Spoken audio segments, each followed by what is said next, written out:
பாரியா, அவசரப்பட்டு வேலையை முடிக்கணும்னு செய்யாதீங்க. கழுத கூடுதலா 2 நாள் ஆனாலும் பரவாயில்ல. சரி, வேலை அப்படி இருக்கணும். இந்த ஊர்ல இந்த மாதிரி ஒரு கடையை ஒருத்தரும் பார்த்திருக்க கூடாது. என்ன சொல்ல முத்து, நீ சொல்றத பார்த்தா மருமனுக்கு ஏதோ கடை வச்சு கொடுக்குற மாதிரி தெரியலையே, கோயில் கட்டி கொடுக்குற மாதிரில இருக்கு. உங்க மாமனுக்கு கடை கோயில் மாதிரி இருக்குமாம்லா? பட்டு வட்டிலாம் கட்டிட்டு வந்திருக்காரு. விட்டா கொலசாமின்னு கொடை நடத்திடுவார் போலையா? நல்ல மாம நல்ல மருமக. போ போ. மகாவீரா, கடை எப்படி இருக்கு? நானும் ஒரு கடைக்கு 10 கடையை பார்த்துட்டேன்பா. உன் ராசிக்கு இந்த கடை தான் செட் ஆகுன்னு துரசாமிபுரம் ஆஞ்சநேயர் சொல்லிட்டாரு இல்ல, விடுவனா? 10 நிமிஷத்துல பேசி முடிச்சிட்டேன். கடைக்கு கண்ணாடி போட சொல்லியிருக்கேன். ஏசியை புக் பண்ணிட்டேன். மற்ற சாமான்களுக்கு விருதுநகர்ல ஆர்டரே கொடுத்துட்டப்பா. எனக்கு என்னப்பா, என் பொண்ணையும் கடையும் உங்ககிட்ட ஒப்படைச்சிட்டேன்னா காசி ராமேஸ்வரன்னு என் கடைசி காலத்தை நான் ஓட்டிக்குவேன். மாமா, எப்படி சொல்ல போறேன்னு எனக்கு தெரியல. என் அப்பா கூட எனக்கு தொழில் வச்சு கொடுக்கணும்னு நினைக்கல. ஆனால் நீங்கள் எனக்காக எவ்வளவோ பண்ணியிருக்கீங்க.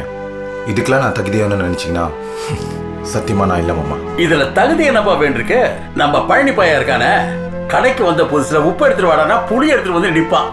இப்ப பாரு, ஒத்த ஆளா கடையை கட்டி ஆளல. அப்படிப்பட்ட ஒரு நல்ல வேலைக்காரனை நீங்க ஏன் மாமா இந்த கடைக்கு முதலாளியே வச்சுக்க கூடாது?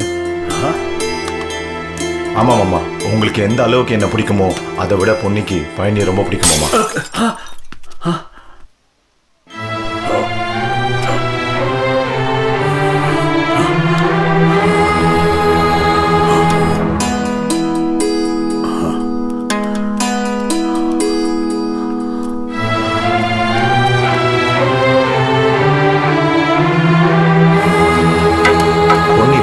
பண்றான்னு தெரிஞ்சனியா நான் ரொம்ப சந்தோஷப்பட்டேன் மாமா.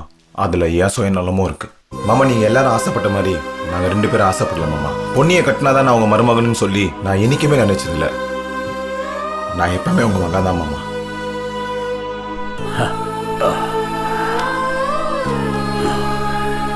நீ பிறந்த உடனே உங்க அம்மா உன்னை தூக்கி என் கையில கொடுத்துட்டு, தாய் மாமன் கையில இருந்தாதான் போற வழியில காத்து கருப்பு அண்டாதுன்னு சொன்னா. அப்படி ஒரு பாதுகாப்பை என் பொண்ணுக்கு நீ கொடுப்பேன்னு நினைச்சேன். பெத்த தகப்பவனா பிள்ளைங்களை நம்பாம இருக்கலாம். ஆனா என்ன மாதிரி ஒவ்வொரு தாய் மாமனும் உன்ன மாதிரி மருமகன்களை நம்பிதானையா இருக்கணும். என்ன செய்யுது? எல்லாம் என் தளபதி. நான் கொடுத்து வச்சதா அவ்வளவுதான்.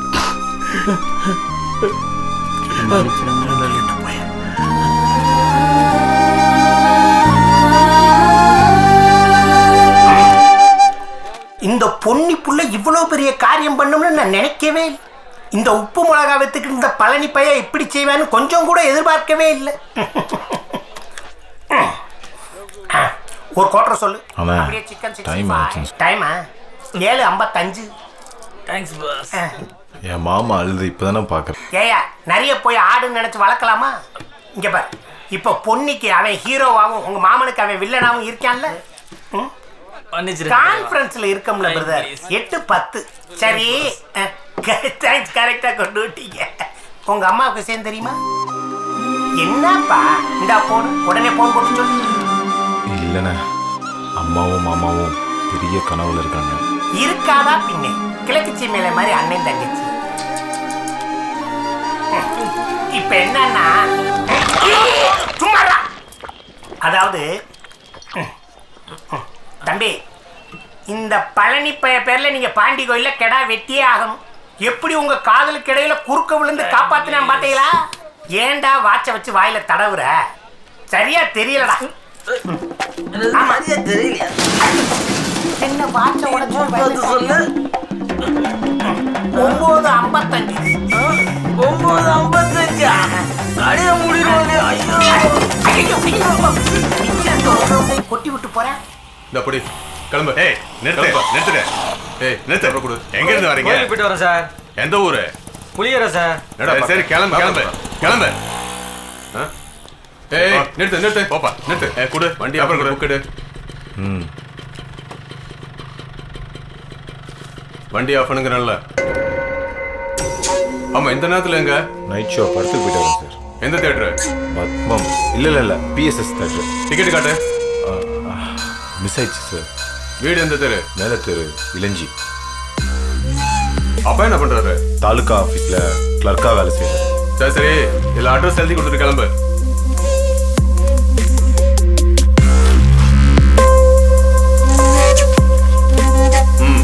கிளம்பு கிளம்பு. ஏய் நிறுத்துப்பா. ஐயா வண்டி ஆஃப் பண்ணு. ஐயா அந்த ரோட்டை தான்.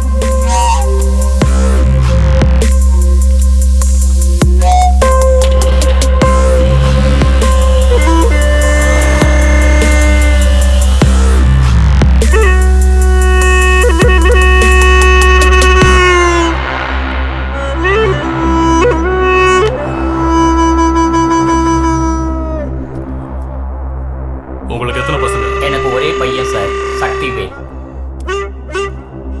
அந்த போட்டோல இருக்கிற 2 பேர்ல யார் உங்க பையன்? அந்த சாண்டல் கலர் டிஷர்ட் போட்டிருக்கான்ல சார், அவன் தான் என் பையன். அப்ப அவன் பக்கத்துல நிக்கிறது அது வீரபாகு சார், அவனோட ஃப்ரெண்டு. சார் எதுக்காக இதெல்லாம் கேட்குறீங்க? உங்க பையன் ரொம்ப டேலண்டோ?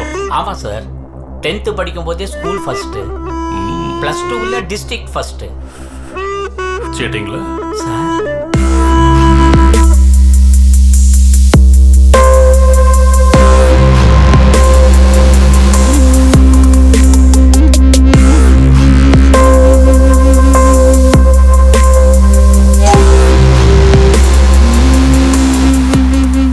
தம்பி, யாரு வாத்தியார் பையன்? யாரு வாத்தியார் பையன்?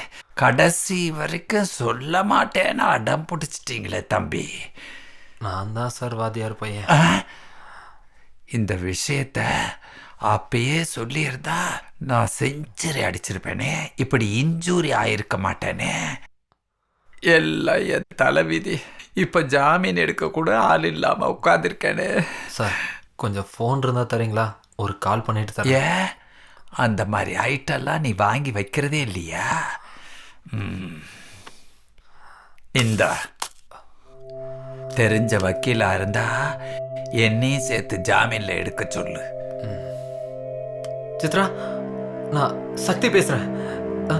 Chitra Chitra hello hello.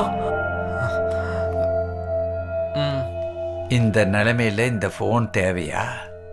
வேண்டாட்டினா விடுங்க.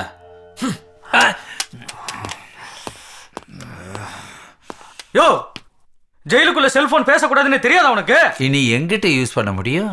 செல்லதான் சில்லாக்கிட்டானே, பிள்ளையாருக்கு நேர்ந்துக்கிட்டான் போல இருக்கு. நல்லா இரு மகனே, நல்லா இரு. சக்தி என்னடா தப்பு பண்ணா? உன் காதலுக்காக அவன் லவ்வரை பிரிஞ்சு போலீஸ்ல மாட்டிக்கிட்டு அடிபட்டு செத்துக்கிட்டு கிடக்காண்டா. போ, அவனை உசுரோட சுடுகாட்டில் கொண்டு போய் புதைச்சு அவன் சமாதி மேல நல்லா லவ் பண்ணு. உன்னைய மாதிரி சுயநலக்காரங்க கூட பழகினதை நினைச்சு எனக்கு பயமா இருக்குடா. எப்படா உன்னால எல்லாம் நிம்மதியா தூங்க முடியுது, திங்க முடியுது? மனசை அறுத்து கீழே வச்சுட்டாடா வேலை பார்க்குற. உன்னையெல்லாம் ஏண்டா நான் பார்க்கணும், ஏண்டா பழகணும்?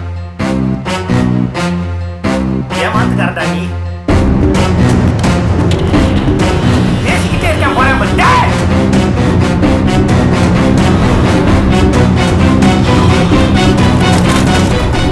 அபி அபி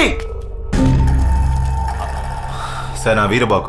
அப்பா வாத்தியார்லாம் ஒன்றும் இல்லை, தாலுகா ஆஃபீஸில் கிளர்க்காக தான் இருக்காரு. பேர் திருநாவுக்கரசு, அம்மா ரஞ்சிதம். சார் நான் வீட்டுக்கு ஒரே பையன்தான். அபியை நான் உங்கள் வீட்டில் பார்க்கறதுக்கு முன்னாடியே நாங்கள் 2 பேரும் லவ் பண்ணிட்டு தான் இருந்தோம். உங்கள் பொண்ணை நான் எப்போ பார்த்தனோ அவள் தான் என் வாழ்க்கையை நான் முடிவு பண்ணிட்டேன். அவளுக்காக என்ன வேணாலும் பண்ணலாம்னு நினச்சேன். அதுக்காக தான் ஒரு பொய் சொன்னேன். அதை நீங்கள் புரிஞ்சுக்கிறீங்களோ இல்லையோ, சத்தியமா அவ புரிஞ்சுப்பா. சொல்ல அபி. வெளியே போ. அபி வெளியில போன்னு சொன்னேன்ல.